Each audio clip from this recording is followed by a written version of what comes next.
Hello everyone, hello Nigerians, hello Yorubas, hello Igbos, hello Igbos, hello everyone. This is Princess Dami. I'm speaking with you from MTM, Mind to Mind studio in London. Like I said, my name is Princess Dami.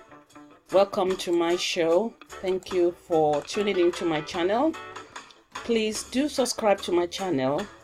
Because I'm gonna be having some interesting videos coming on, and I would like you to be the #1 person to watch the video, because I have a lot of things to share with Nigerians, and if you subscribe, you'll be able to be notified.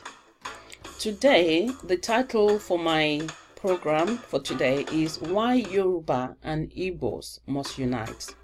That's the topic I want to treat today. And this topic actually stemmed from the video. It's a response to the video made by Soma Aku. She made a video titled 12 Reasons Yorubas and Igbos Should Not Intermarry.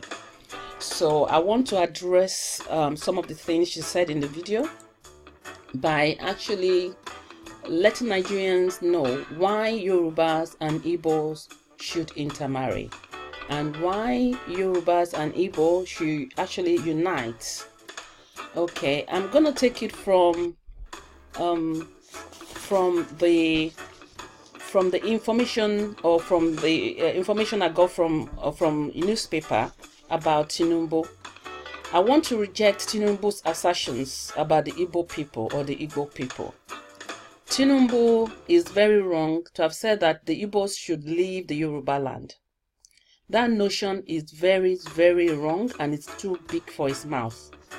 The Igbos are currently the legitimate citizens of Nigeria, and they have contributed so much to the economy of Nigeria. It is therefore ungrateful of Tinubu to just rubbish the Igbo people as if they are non-entities. Well, that's one part of the video I'm sharing with you today. I want to talk about today. But Tinubu is not the main reason why I'm doing this video though. But it's good to mention some of the things that he said. Okay, and that's why I'm mentioning this. I just want to say that Tinubu should not divide us further. So if Tinubu asks the Igbos to leave Yoruba land, what will happen to the Igbos' properties and businesses in Yoruba land? What will happen to those Igbos that are working in different organizations in Yoruba land? Has Tinubu thought about all these things? Or is Tinubu ready to pay them off? And if he's ready to pay them off, how much is he really ready to pay them off? If Igbos should leave Yoruba land, then Tinubu and the Nigerian government should be prepared to equally divide the Nigerian national assets into 3. That is, one part for the Igbo, one part for the Hausas, and one part for Yorubas. And everybody should go their own ways and then do whatever they like with their own assets. Okay, so Tinubu cannot just say, oh, the Igbos leave Yoruba land. That's quite unwitty of him to say that. Well, if the Igbos want Biafra, so be it. So be it. I support the notion of Biafra, but with no bloodshed. The Yorubas and Igbo should unite to make Biafra happen. And I also believe the Yorubas too must be seeking to come out of Nigeria. Yorubas must be seeking to come out of Nigeria. The reason being that Nigeria does not belong to Nigerians.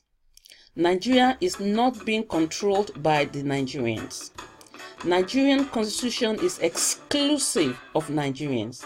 Therefore, Yorubas and Igbos must come out of Nigeria if they want to survive and grow their own economy. So this is where I stand in respect of Biafra, just to make myself clear before I start. And who am I? My name is Princess Dami. My mother is half Igbo, half Yoruba. So don't think I'm trying to support one side or trying to say something against any tribe. And my father is 100% a pure Yoruba man. Okay, so I could confidently say I'm an Igbo person, and I could confidently say I'm a Yoruba person, because I have families in Igbo land and I have families in Yoruba land. Okay, so and it's not because I have families in Igbo land I want to say what I want to say today. I just believe that we need to know our history. we need to know our history. When Summer Aku comes online to give us 12 reasons Yorubas and Igbos should not intermarry, or why they're having problems or whatever, I just want to say that she's really tried, but I want to correct some of the things that she said so that we can actually educate ourselves. The reason why the Igbos and Yorubas are fighting, or the reason why that they don't like one another, is because of the fact that we don't know who we are. We don't know our identity. And today, I'm going to let everybody know who the Igbos are, who the Yorubas are, and who they are to each other, and why they are really fighting. So to start with, I'm going to surprise you to say that by saying that Igbos and Yorubas are the ancient Israelites from the kingdom of Israel. You heard me right. The Igbos and the Yorubas are the ancient Israelites from the kingdom of Israel. They are from the same family. They are brothers. They are brothers. Igbos and Yorubas are brothers. Well, why do I say that? Okay, let me take you down the lineage of Noah. Remember, Noah had 3 children, Japheth, Ham, and Shem. So Japheth are the Europeans, Ham are the Africans, the real Africans, and Shem are the black Africans, or black Negroes. We call them Negroes. The Bible call them black Negroes. They're not referred to as Africans, yeah, but they are referred to in the Bible as Negroes, but they're as black as you and me. Okay, so I want to tell you today that the Israelites are from the descendants of Shem. This is where Yeshua, Jesus Christ, come from. Okay, and this is the same lineage where the Igbos and Yorubas do come from. Let me take you down the historical lane of what really happened. Once upon a time, there was a united kingdom of Israel, ruled by Saul, David, Solomon.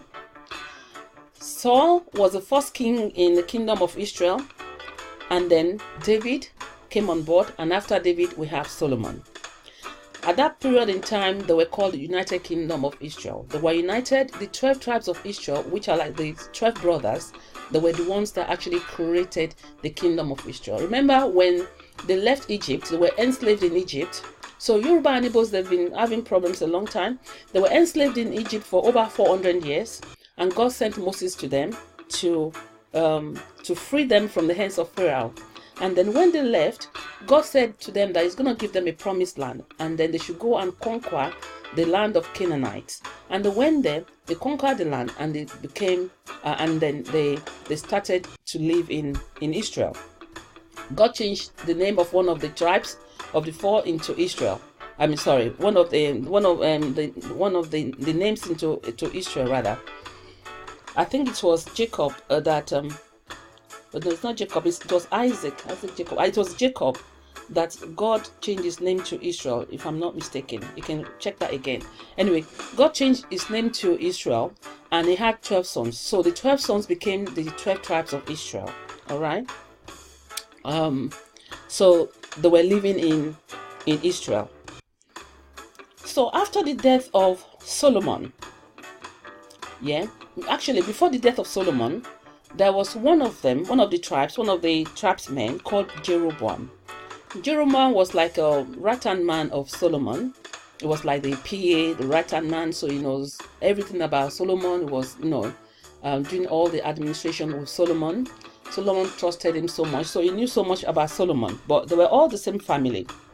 So soon as Solomon died, and Rehoboam, who happened to be Solomon's son, wanted to took up the throne and start to reign. Jeroboam was plotting against Rehoboam. He didn't want Rehoboam to actually reign. Actually, I got it wrong. Let me start again. Well, we had Saul as a king. After Saul, David became a king. After David, then we had Solomon. So Jeroboam was the right-hand man of Solomon. It was like a superintendent for Solomon. So it was helping Solomon during Solomon's reign. And Jeroboam started to plot against Solomon's kingdom reign. He wanted to start a coup, sort of, to take 10 tribes of Israel and start to rule it. So he was caught in the act of his conspiracy. And being caught means it could be killed, it could be in problem, it could be imprisoned or whatever. So Jeroboam now fled to Egypt. So he decided to live in Egypt until Solomon died. Immediately Solomon died, his son Rehoboam had to become the king. So Jeroboam left Egypt and went back to Israel. And he now tried to wage war against Rehoboam because he didn't want Rehoboam to become a king. He wanted to become a king. So he used an excuse of the fact that Rehoboam increased the taxation. And he asked Rehoboam to reduce the taxation for the people. And Rehoboam refused, that it's not going to reduce the tax for the people. So, and Jeroboam then said, okay, well, if you're not going to reduce the taxation, then we have to divide the kingdom because we're not ready to pay taxation. So he won the hearts of 12 tribes of Israel, and they went with Jeroboam to form another kingdom called Kingdom of Israel. So they divided the United Kingdom of Israel into two. So 10 tribes went with Jeroboam, and 2 tribes went with Rehoboam. The 2 tribes that went with Rehoboam formed a kingdom called Kingdom of Judah, and then the 10 tribes formed a kingdom called Kingdom of Israel. Okay, but that division of the United Kingdom of Israel was a divine division. It was what God actually wanted, because the 12 tribes of Israel, the children of Israel, they were beginning to go against God's instructions, God's commandments, because God says, do not have any other gods before me, do not create any image to serve, do not commit adultery, do not do fornication, do not murder. But unfortunately, some of them were beginning to worship idols. And Jeroboam was one of the idol worshippers. In his days, we call him something we know today as Babalawo. Okay, so Jeroboam was like a babalawo of that era. So he was worshipping idols, and by the fact that the 10 tribes of Israel followed him, they were worshipping what he was worshipping as well, the idols. Okay, which God really did frown upon. You must all know that God frowned upon this. God wasn't happy that he did that. All right, remember that when they left Egypt, when they were free from Pharaoh, before Moses came down from the mountain receiving the 10 commandments from God, the Israelites were already worshipping the golden calf. So that thing they were worshipping, they didn't leave it when they got to Israel. Some of them, went against God, continued to do that. So Jeroboam was one of those people that continued to worship the idols. Okay, and God divided the kingdom into 2. But the division of the kingdom actually stemmed from Jeroboam saying that, sorry, we can't pay the taxation, it's too much, and for that reason we're gonna have to divide. So 10 of them went with the 10 tribes of Israel. Okay, now, so the kingdom was divided into 2. All right, let me just read you a little bit of information, then I'll continue from that. Okay, Jeroboam was in constant war with the house of Judah, which is the house of Rehoboam that we've just seen, while the southern kingdom made no serious efforts militarily to regain power over the north. There was a long-lasting boundary dispute, fighting over which lasted during the reigns of several kings on both sides before being finally settled. So, in the 18th year of Jeroboam's reign, Abijah, also known as Abijam, Rehoboam's son, became king of Judah. During his short reign of 3 years, Abijah went to considerable lengths to bring the kingdom of Israel back under his control.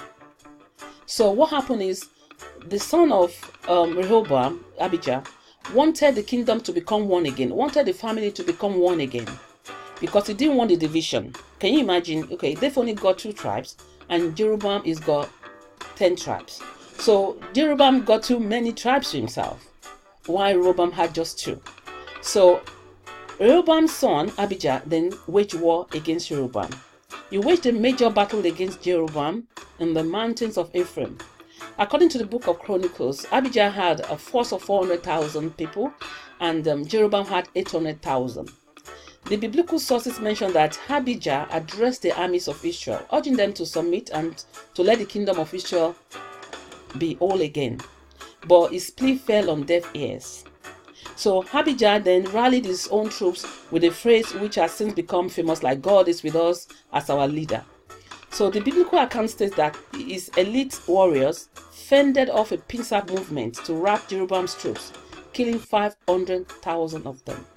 Ladies and gentlemen, my brothers and sisters, Yoruba and Igbo, this is the beginning, this is the genesis of our problem. Jeroboam and Jeroboam. Jeroboam and Rehoboam are the genesis of our problems.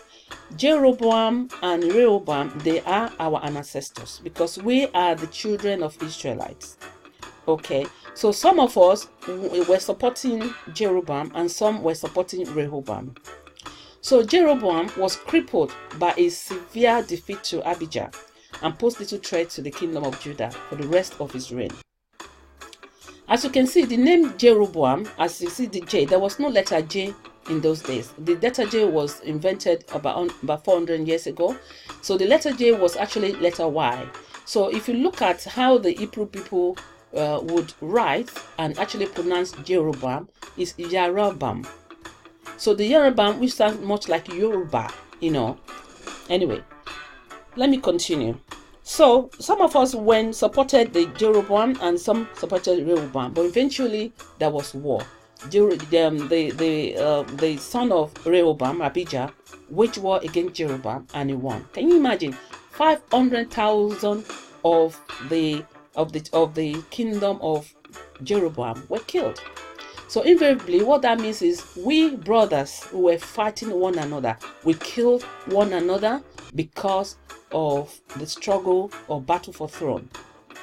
Okay, so Jeroboam was crippled by this severe defeat to Abijah and posed little threat to the kingdom of Judah since then. And he also lost so many towns that was created in the villages, around the villages in those days. So what happened is that Bethel was an important center for Jeroboam's golden calf cult, because Jeroboam was very occultic, is very, very idolatry.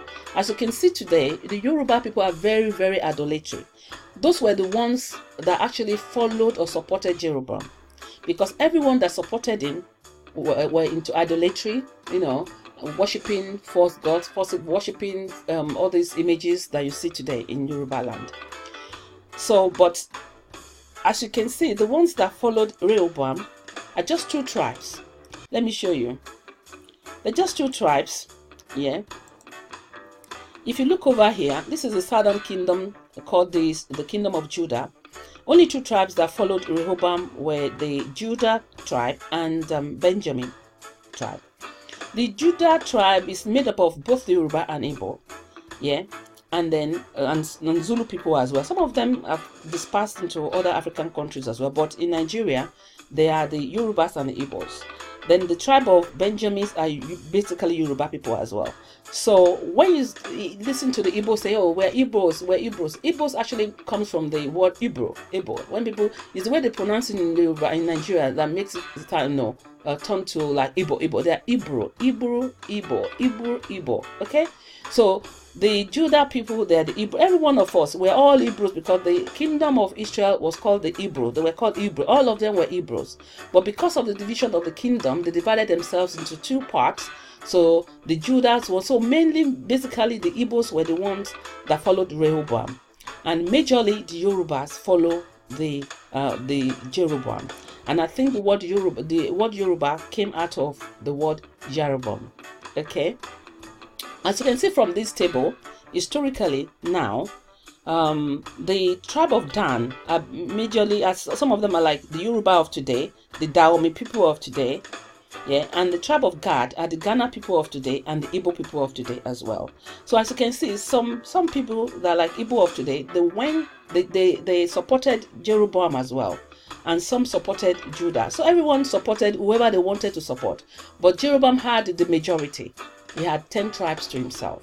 So the genesis of the Yoruba and Igbo people were from the ancient times when our forefathers were fighting one another. Okay, they were fighting one another. As you can see as well, today you see that, let me go back onto that map and show you something. Okay, you see like the kingdom of Israel made up of the 10 tribes, ruled by Jeroboam, were enslaved. So the Europeans came at some point in time and enslaved the whole of the 10 tribes of Israel, which were under Jeroboam, and those were the ones taken to America. But some of them did escape, all right, and they escaped into Africa. They went into different parts of Africa, but in Nigeria, they are the ones now called Yorubas, okay, the Yorubas of Nigeria, majorly the Yorubas of Nigeria. They escaped, but many of them couldn't escape, and they were taken to America to be enslaved. So some of our brothers and sisters are in America as well. So as you see, on the tribe of the kingdom of Judah, this is where Jesus Christ came from, which is the lineage of David. Okay, at some point again there was problem in Israel, yeah, and they had to flee the place. So some of them over here as well fled to Africa. Some went to Egypt, Ethiopia, Nigeria, and different places as well. You know, so that's why you will see us everywhere in the world. You know, we were scattered everywhere in the world. All right. Okay. And you can even see when they were even persecuting Christians and everything, a lot of people left this place as well, left Israel and came to Africa. Even Jesus Christ told them that when there's problem, we should flee to the wilderness, to the mountains, to the desert, to Egypt and to other places in Africa, because most cases when anything happened in Israel, the Israelites will flee to Egypt. Even Jesus Christ's mother, they fled to Egypt when he was born, when King Herod wanted to kill Jesus Christ. Okay, so we've always had the story or the history of fleeing into Africa. So that's not the problem. But when the Europeans came to enslave the 10 tribes of Israel, they did not enslave the kingdom of Judah, only the kingdom of Israel. But later on, after a while, there was problem in Israel, and some of the kingdom of Judah had to flee. They had to flee into Africa. Okay, now let me continue with the story. So that is why we've got that table there.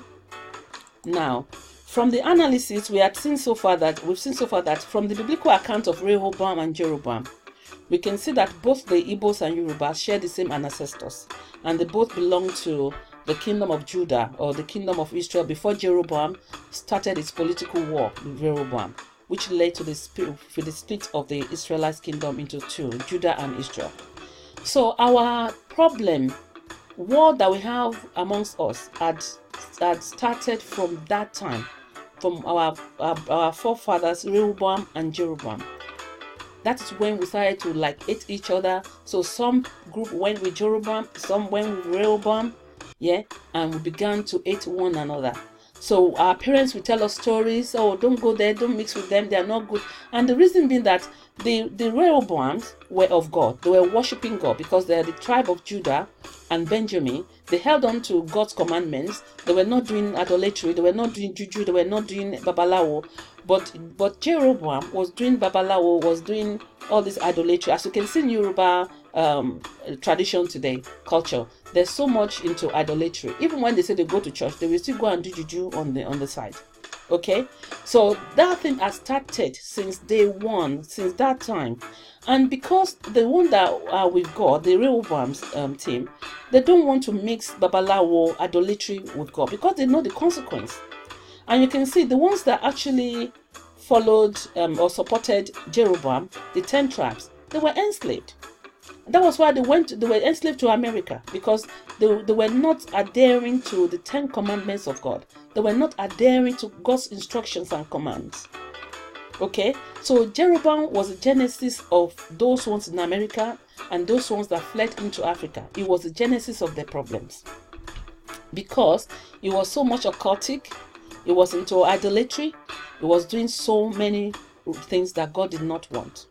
And he built a temple called a temple for this golden calf in Bethel for himself. And today when you go to Yoruba land, like if you go to Ile-Ife or the Benin Kingdom, all those Benin Kingdom were tribe of Israel as well, they were the ones following Jeroboam as well. Okay, but when everybody came, fled into Africa, everybody started to create their own different tribes within Nigeria and within other African countries. Okay, so that is the reason why the Yorubas and Igbos are fighting. Some are of God, some are of Satan. Yes, you heard me right. The ones that are idolatry, that are following Satan, are of Satan. They are worshipping false gods. But Yoruba people think, oh, it's our culture, it's our culture. It's not their culture. The culture that the Yorubas have the Yorubas are practicing today actually stemmed from Nimrod. Nimrod was the one that was so much into idolatry, but Nimrod too was living in the Middle East. Okay, that's a story for another day. But anyway, this golden calf idolatry had begun a long time ago, since they were in Egypt, because they didn't know God. But then when God gave them Moses to lead them, God told them the truth, that they should stop worshiping this idol and stop doing this golden calf for themselves. But they didn't listen. They listened briefly. Then when it got to Israel, they began to do this nonsense again, and God went against them. So God divinely divided the kingdom into two, because He didn't want them to pollute the lineage where Jesus Christ will be coming out from. So as you can see, the lineage of Rehoboam was where Jesus Christ eventually came out from. Okay. So today I just want to say that this power struggle had started a long time ago. We are brothers and sisters, we're cousins, we're from one family. Igbos and Yoruba are from one family, but everyone wanted to become. Jeroboam especially was very greedy and cunning, because he wanted to control the 10 tribes of Israel. Another thing that we need to note is the fact that the name Jeroboam, like I said earlier on, which in Hebrew is written as Y-A-R-A-B-O-A-M. Let me show you on the screen here. Jeroboam. Sounds very much like Yoruba. So when they got to Nigeria, maybe they were saying Yoruba, and people started to call them Yoruba, because there were some Africans living in Nigeria before they got there anyway. So maybe those ones are the ones that now call them Yoruba, and they become Yoruba. Okay, and the occultic religion and paganism of Jeroboam is very similar to that of both Yoruba and some of the Igbo people as well. No, because some of them were supporting Jeroboam as well, and they were occultic by nature as well. But it's more evident, that occultic thing is more evident in the Yoruba culture than the Igbo culture. Okay, so in their stories, eventually Rehoboam conquered Jeroboam and the 10 tribes of Israel that supported him. So thousands lost their lives in their battle. Can you imagine? We've been killing one another since that time. So Rehoboam killed 500,000 of the supporters of Jeroboam, and that was because God was on the side of Rehoboam, even though Rehoboam had only 2 tribes for himself and Jeroboam had 10 tribes for himself. But God was with Rehoboam. That was why Rehoboam was able to win the battle against Jeroboam, regardless of his number. So in the history of the Yorubas and the Biafra, we saw the continuation of that hatred and war on the soil of Africa, Nigeria in 1966, the Biafra War. And the ding-dong is still there up to today. So the war we've been fighting since the time we were in Israel is what we brought down, because we were able to recognize one another. We know we're the same family. So even though they fled to Nigeria, they were living in the same country in Nigeria, everyone took different areas in Nigeria, but unfortunately, the Europeans came in and matched us all together and created one Nigeria, because they were Biafra, they called themselves Biafra, but later on the Oyinbo now came and said, okay, now let's form one Nigeria to their own benefit. So from these accounts, we can easily deduce the fact that the Rehoboam are the Igbos of today, and the Jeroboams are the Yorubas of today, due to the similarities in their cultures with those ancient ancestors. That's why when you see the Igbo people today, they say, oh, we're Igbos, we're Igbos, we're Igbo. Igbo and Igbo is the same word. It's the way the Igbo is because of the accent they use in Nigeria to actually pronounce Igbo that made it sound like Igbo. Igbo is Igbo. Igbo, we're Igbo, we are Igbo. They're actually Igbos, okay? But the whole lot of them were Igbos though, the Yorubas as well. But some follow Jeroboam, And I think they now started naming themselves with the name of their ancestor, Yoruba. Okay.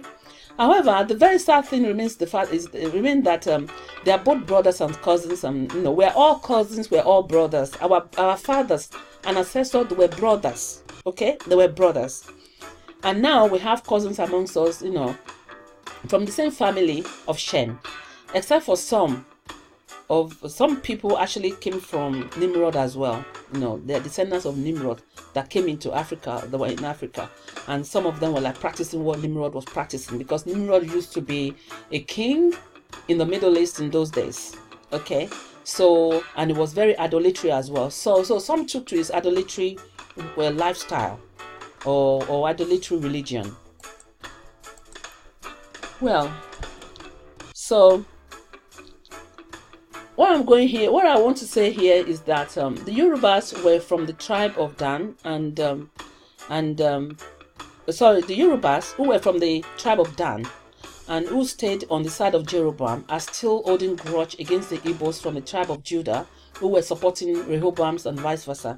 So the Yoruba people who were from the tribe of Benjamin and supporting Rehoboam are still holding grudge against the Igbos from the tribe of Gad who were on the side of Jeroboam. So everybody were against each other, because depending on who you are really, supporting. Just like today, we have the political issues in Nigeria. You will see some Yorubas, they will support an Igbo person, an Igbo political candidate, and you will see Igbo who will be supporting Yoruba political candidate. So this has been going on a long time ago. As you can see, the whole war was and is still an absolute mess and nonsensical. Up to today, it was a family that appears unending. We're one family. So, but we created hatred. Our ancestors, our forefathers created that hatred, because when one side killed 500,000 people, that was war. There's no way there will be, there's no way they will like each other, because they will see each other as enemies now. In those days, other than family members, because people whose people died will have bitterness against the other side that killed them. So since that time, we have been separated, we have been divided. We don't love each other, we hated each other, and our fathers, from year to year, generation to generation, will be telling this story about, don't go to them, don't marry them, don't go to them. And actually, God will not want the tribe, the kingdom of Judah, which was headed by Rehoboam, to marry the kingdom of Israel, which was headed by Jeroboam, because Jeroboam was occultic, was idolatry. God doesn't want that pollution. So God, in the Bible, God doesn't want us to marry those people that are doing idolatry, that are doing occultism or whatever, But in the Bible, God wants us not to marry certain people in the world. Not that we should not marry one another. God wanted us to marry one another, wanted the 12 tribes of Israel to marry one another. But He didn't want us to marry other people that were doing this kind of idolatry as well. Because you see some Canaanites, some other European countries or people that were really doing idolatry. Yeah? And God doesn't want us to do it. But now, we ourselves, the 10 tribes, followed Jeroboam, who was doing this idolatry. Not only the Europeans, because Nimrod too, some African countries are into idolatry as well. The real African people that are descendants of Ham, they were doing idolatry, they were worshipping other gods, and God doesn't want us to marry them as well. But unfortunately, some of our people, some of the 12 tribes of Israel, they started to do the same thing, worshipping the idols. Okay, so to answer the question from Summer Akuzido, who says, should we intermarry? I can say yes, we can intermarry, as long as the person you're marrying is not into idolatry, is not doing occultism, is not doing babalawo, it's not babalawo syndrome. Because we're a family, we can marry one another. Okay, God doesn't say we shouldn't marry one another, but God will frown upon anyone who marries somebody who is doing idolatry. Okay, some Igbo people are doing idolatry now these days. They're doing juju, they're doing everything. So it's not just the Yoruba people. Alright, so all I want to say in this video is enough is enough. We must reunite again and seek peace. If we want Biafra, we can unite together to bring it to fruition without shedding our blood again. Our fathers have shed enough of our blood. We're family members and we're just killing one another. It doesn't make sense. It doesn't make sense. We're one family, for goodness sake. So Igbo and Yoruba, we must allow common sense and love to rule. We have to stop the war between us. Okay? As you can see, our enemies are using the differences between us to actually divide us some more. And they're using it to their own advantage. They're using it to their own advantage. We're scattered everywhere in the world. We're scattered everywhere in the world. And this war that our forefathers started in Israel was the reason why we were fighting each other in 1966 and then, during the Biafra War. Because we don't like one another because of history. Although, unfortunately, that history didn't pass down enough to us to know what was really going on or what really transpired between us in the olden days. But I'm happy to let you know today that the genesis of our problem is from Israel. But we can put an end to it. If our forefathers didn't have enough common sense not to shed one another's blood, not to kill one another, one family killing one another, they don't have common sense, honestly. They don't have common. Even if we're not from the same family, there's no point in shedding another human being's blood. It doesn't make sense. It doesn't make sense. But unfortunately, we are from the same family and we're killing one another. That is what even beats me. One family, the same father, the same mother. No, we're the Israelites. Some of our family members are in America. The black Africans. The black Americans, the African Americans, they suffered the consequence of Jeroboam's idolatry. That was why God allowed them to be enslaved to America. And today, some of us too are scattered everywhere in the world because we continue in that idolatry. God will not support us if we continue to be disobedient to His words, if we continue to close our eyes to the 10 Commandments. So that is the reason why we're having the problem we have today. And when we're now integrated into the Africa proper, the real black people, we follow the footsteps of worshiping idols and everything as well. So this is our story. Yoruba and Igbo, please let us stop this war. I believe that we can come together, we can unite to even make Biafra happen. I do not support this kind of Nigeria we have today. Nigeria is not owned by Nigerians. Nigeria constitution is exclusive of Nigerian citizens. We need to educate ourselves. Yeah, we cannot just be engrossed in having parties, dancing our life away. Every time we're entertaining, every time we're dancing, every time we're not serious. We need to read books. We need to read history. We need to know what is happening in the world. We need to understand current affairs. We need to understand political affairs of different nations, of different countries, to know how whatever they're doing in their countries or whatever policies they're taking on in their own countries internationally affect us or could affect us. Many of us hold master's degree, PhD, doctors, but we don't have common sense.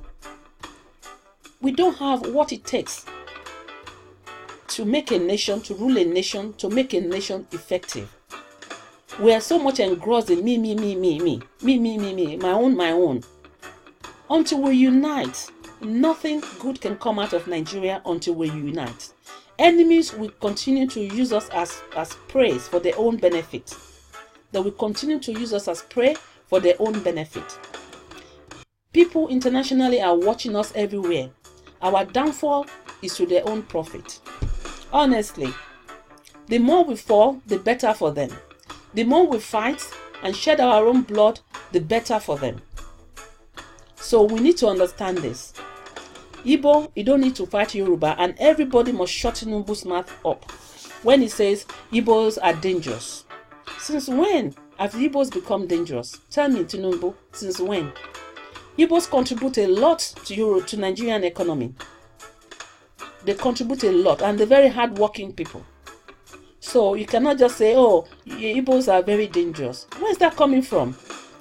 Now, Yoruba and Igbo, if you fight one another and shed each other's blood, Tinubu's children will not be involved. All the politicians' children will not be involved. They will fly their children to America, they will fly their children to Dubai, they will fly them to UK and protect their children. It's only you poor people that you will fighting each other and you kill each other, you know. It doesn't make sense. If you want to fight a battle, make sure that it's the one that you can win, not all this uncivilized war. No, well, we don't need to be fighting wars that will be shedding each other's blood. If you look at UK, they want something, they want referendum, they will do it, and everybody will take a vote. We can actually sit down and unite and have a civilized meetings between ourselves and decide on, okay, where are we going from here? What is happening? Let's trash out all our differences. Let's trash out all our differences and different opinions. Let's talk about it. Let's come to the table like normal human beings, like civilized human beings, like people that have education, at least iota of education. Many of us have degrees everywhere in the world, but we're not using it. We're not using it. We don't read books. We don't know our history. We don't know anything. We're just going out like mumu, just go mumu don't come. You know? So my own is we should come together. All the people, all the Igbo people or the elders of Igbo people should meet with the elders of Yoruba people. The kings of the Igbo people and the kings of the Yoruba people, they are the ones that should come together, sit together, and let's talk about how to move on. Let's support Biafra. Let's support it. It's a very good move, honestly. Yoruba too should come out of Nigeria, because Nigerian constitution does not include Nigerians, has no benefit to any Nigerians, and Nigeria is not owned by Nigerians. Okay, so let's do this. Let's do it. Let's come together and let Yoruba to come out of Nigeria, and let the Hausas remain Nigerians, and they can do whatever they like with themselves. Okay, because we should educate ourselves. Every Nigerian should have a copy of Nigerian constitution or understand it. And if everyone cannot have it, maybe it's high time now we start doing a video or start to educate our children about what exactly is in the constitution of Nigeria, so that everybody will know that what is in the constitution of Nigeria does not include any welfare, anything for Nigerians. It does not include us, because Nigeria is not owned by Nigerians. Our forefathers have sold us out a long time ago to the Europeans. So it doesn't belong to us. Nigeria does not belong to us. So everybody must come out of it. But let's do it amicably without shedding blood. Let's do it like people that have common sense. You know, people like the likes of this guy called Joseph, the Nollywood actor. You could get involved in this. And some of the Yoruba people, I don't know them, but I know we have some Yoruba people that have brains. We should come together, sit together, educate our people, trash out our differences, and let's start strategizing on the next move forward. We don't have to be Nigerians to be alive. We don't have to be Nigerians to be okay in life. There's nothing in Nigeria that we need to sit down with. Nigeria today has become Sodom and Gomorrah. Sodom and Gomorrah, where people have lost their cultures. I look at everybody now. I see a lot going on YouTube or Facebook. People are killing each other for no reason. There's a lot of lawlessness going on in Nigeria. People are taking laws in their own hands. You just see people, so somebody stole a phone. They will put tire on him or her and burn that person down. Oh, somebody did something. They put pepper in somebody's vagina, and is that a country? Is that a country we want to belong to? A country where the president is not saying anything when anybody is killed. A country where the government condones killing of the citizens. S-men are killing us, no one is saying anything. Boko Haram is killing us, no one is saying anything. We are killing one another, no one is saying anything. That's not a nation anybody should belong. Everybody is scared of coming to Nigeria. The Nigerians that are in the diaspora, they're always scared of coming home because of what goes on in Nigeria. People are traveling on the motorway. They will be stopped by custom officers and they'll be killed for just 5,000 naira bribe. Is that a nation? Is that where you want to belong? Is that where you want to belong? So the issue of Igbo and Yoruba, either they want to intermarry, don't want to, that's even small. If they like, don't intermarry. If they like, they intermarry. That's not the case. Okay? The major thing is let's look after the economy of the country. Let's see what we can do to move forward economically and better our lives. So the issue of marrying or not marrying will come later. If anybody wants to marry, you marry because you fall in love with somebody. It's not a country that will tell you who to marry. Okay? You marry because you fall in love with that person.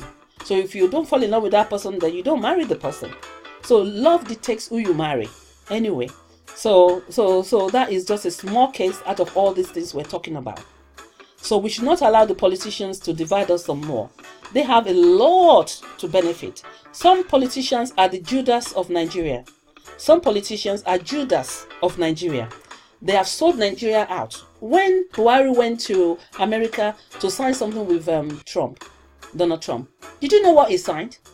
Did he come back and give us feedback about what he was signing with the American president?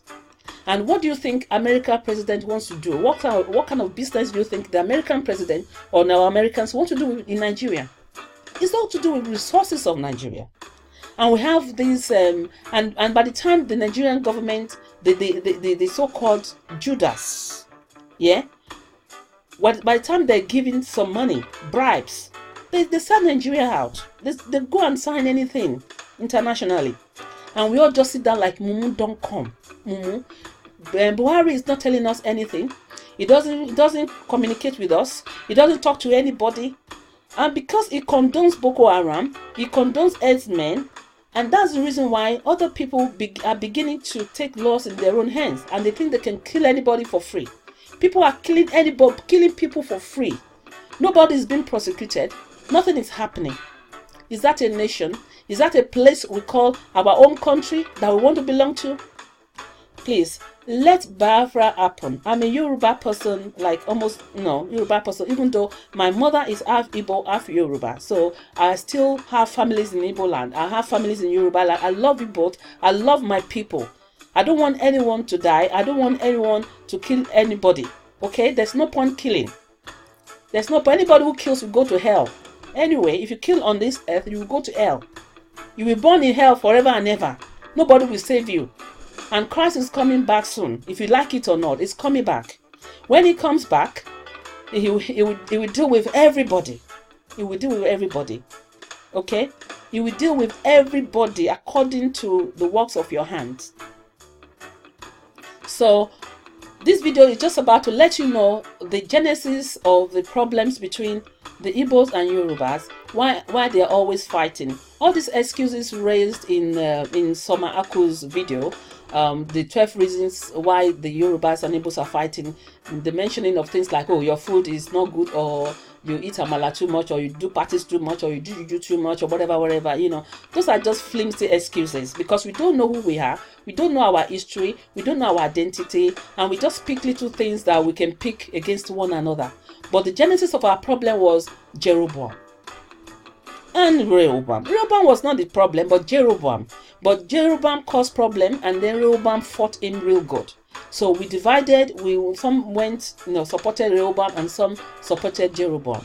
That's the genesis of our problem. So we've been killing each other since we were in Israel. But that has got to stop, brothers and sisters. That has got to stop. Yeah.